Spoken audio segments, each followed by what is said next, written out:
And here we are live. It's Dave Crane at OSN here in Media City, joined by the genius, the superstar, that is Jim Rosenthal. Now, for anybody who doesn't know Jim is a legend in broadcasting. As far as I remember, and I've got grey hair to prove it, he was the voice of reason on football, rugby, on cricket as well, I think, as well. Bit of boxing. Boxing especially, that's very true. The odd Formula One, you know. It was, Formula One, what, 150 games or something?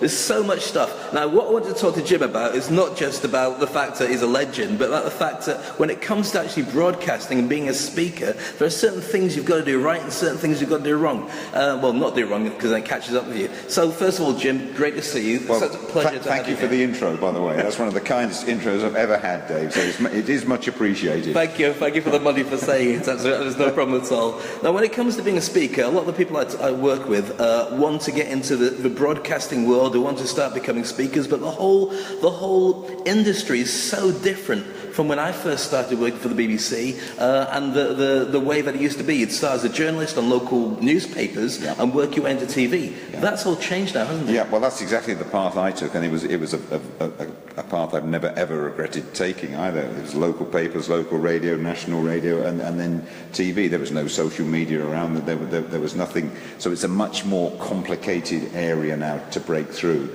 In terms of communicating, in terms of public speaking, I think it's much easier to practice now, if I'm honest with you, because one of these that we're broadcasting on now, everyone's got one of those. Absolutely. And it's an easiest thing to say, right, I'll stand here and I'll talk for a minute, just looking into that, play it back and see whether you're good or bad. But my biggest worry about public speaking in general is that so many people now find it hard to communicate because they are locked into their own social world. And when I see a family sitting around and kids on gadgets and parents on gadgets, it makes me despair in some ways, really, because the way to improve public speaking, the way to improve talking is to do it. It's like with anything. And I think that's it's not exactly rocking on in our society at the moment. But what it must also do, because here we are in OSN in the studios, and we're here because the rugby players are going to be doing interviews and so on. So we've got Scott Gibbs, we've got Zinzan Brook, and we've got Jeremy Guscott, who are all here as well. I specifically wanted to talk to you because one of the things I found fascinating is the whole game of running a TV station and a media corporation has changed. When people can just do this, why would they bother trying to get a job working in proper media? Because proper media has got to justify its costs now. Well, it has, and everyone out there now is a journalist in some form. Everyone can be a photographer. I mean, the horrible disasters that happened back in the UK, for example, first time you see them are probably live on Facebook, probably live on Twitter, or you hear about them. And that has advantages and that has disadvantages as well, Dave, doesn't it?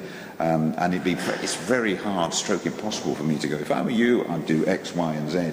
But the mainstream broadcasting is still where it's at. And if you want to be a broadcaster, you're going to have to get yourself noticed, and you're going to have to do the hard yards to get there. There is no easy way. There's no magic formula to get into broadcasting. You've got to do your training, and you've got to catch someone's eye. And when you get that opportunity, and the door will open. I think that the hardest part of my career was writing letters, as you used to do in those days. You remember those things? Letters, and then you'd never get a reply, and it was very, very disheartening. And I think that's the worst time for people, when you write to an organisation and nothing comes back. But there will be a glimmer, and when you get that glimmer, you've got to go for it. If you're hopeless, you won't progress. Sure. And it's a sink or swim business. But I think just what you said earlier on, it's harder now. It's harder now to get noticed because so many people are at it. But would you say that it's harder to get noticed by the mainstream, but there's also massive opportunities for creating your own stuff? Because right now, we've got the three rugby players being interviewed by bloggers, by influencers, by people on social media who've got a following. Now, that's currency for anybody who wants to create a relationship with their audience. That's absolutely right. But there is a word you use there, currency. And I'm old-fashioned in that if I do a job, I expect to get something at the end of it. Yeah. Now, unfortunately, no one has actually, to monetize what you do is quite difficult. Even the biggest website in the world, say the Daily Mail, for example, biggest in the world, they're not actually making money on it. In terms of, so that is everyone has to live. That is your problem, in that you can put all this stuff out there, but at the end of the day, your bank manager might not be doing handstands by what you're giving him. so I'm not being money obsessed or anything like that, but that is the world we live in. You've got a nice suit, you've got to have something to do. I've only got one suit. Well, you've got to. But you've got to pay for it. But honestly, but blogging, I think, is a good way to get noticed. And if you are blogging, you are doing something, and you get a call from someone, for goodness sake, go and see them. Absolutely. Go and see them. It's a sort of, as an industry, it is a persistence and if you keep knocking on the door, keep at it, it will open. It does open. And grasp it when it does. Where would you say the areas are that people should be focusing? If you like it, for instance, in football, go where the ball's going. Yeah. In broadcasting, where would you say people should aim? Because if you're aiming for a staff job in a big media company like this one, like OSN, they're few and far between. They nowadays. That's why I'm saying it's harder. I wish I could say, I'll tell you what, if I were you out there, I'd write to so and so at so and so, and he or she will give you a job. It's you just have to be very aware. Don't live in your own bubble, and keep your eye on everything. And if one of those things crops up, you have to go for it. But it's the school of hard knocks. You do get hard knocks. You do get knocked down. It's how you get up and how you recover. And I'm always a believer that even if you have the ability, and no matter what it is and what area it is, if you've got that ability and you keep at it, you will get your reward. Absolutely. As Malcolm Gladwell says, the 10,000 hours of purposeful practice is what it takes to get there. Yeah, it is that. You can't be, I think, the other thing in the media, you can't be a shrinking violet. You have to be able to put yourself in there. You have to be able to take it, and you have to be able to recover. And everyone gets knocks. Everyone gets rejections. Everybody gets not pushed aside for somebody else. But that's the arena that you're in, and if you don't want to be in that arena, go and find something else to do.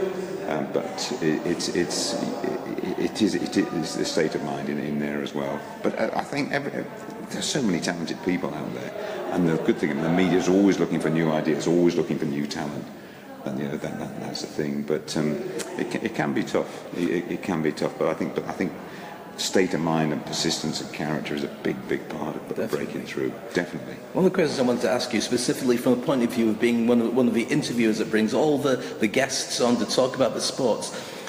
I've worked with a lot of people when I'm helping them to learn to speak, to get over their fear of talking to a camera or speaking in public. Yeah. How do you manage to reassure people that they can talk properly to you when they get on the set? Because you must get a few moments to get them ready. We Darren Sammy worked on the cricket, and a wonderful character, hadn't done a lot of television before, and he was quite nervous to start with.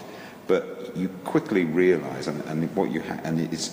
you have one of the most important things is, I'm in a studio and there's 2 or 3 people around me. Now there could be 100,000 people out there, there could be 23 million people out there. It actually doesn't matter. It doesn't affect the job you're doing. Sure. You do it in exactly the same way. But and Darren warmed into it very, very quickly. He's a natural communicator, and he soon realised, actually, I'm just talking about something I know. Jim's asking me questions about people I know and I've played with, and this is fun. Yeah. This is fun. But I think in terms of interviewing, it's I have a technique that I've always used, where I always think people actually don't want to hear that much of me. They want to hear more from the person that I'm interviewing. Yeah. And my job is to give them a platform and to suck it out of them, if you like. Absolutely. A lot of interviewers don't do that, and a lot of interviewers impose their own opinions, ask questions that last longer than the answers, and C, don't listen.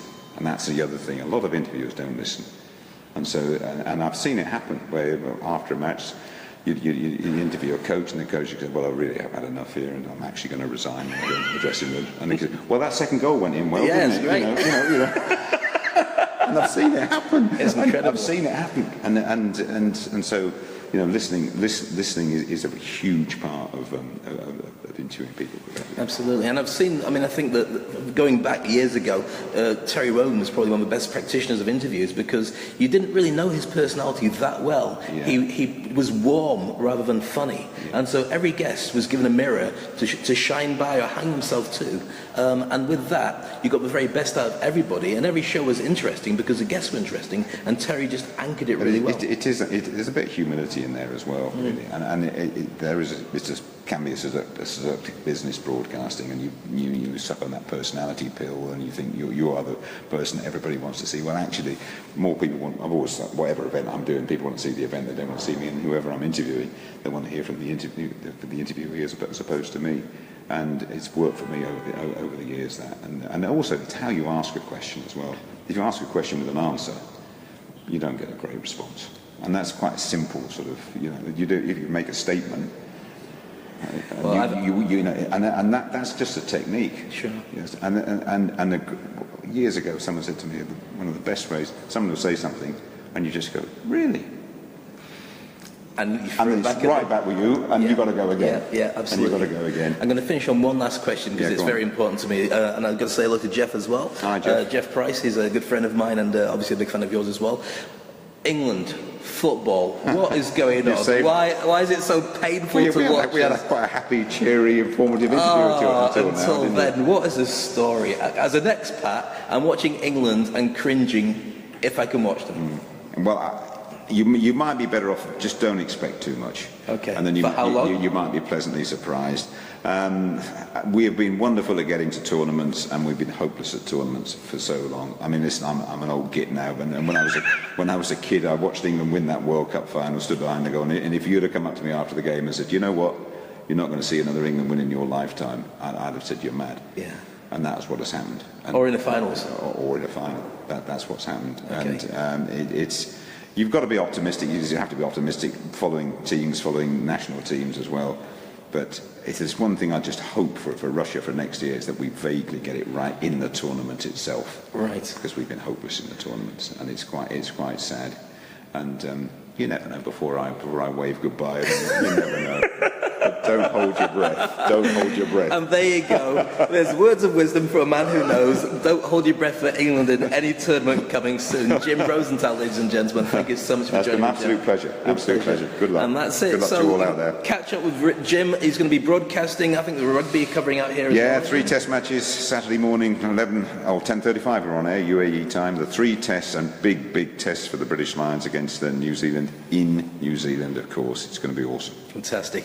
For everybody else, I'd love to hear your comments, love to hear your thoughts, and I'll catch you soon on Facebook. Take it easy. Thank you. Bye-bye. Bye.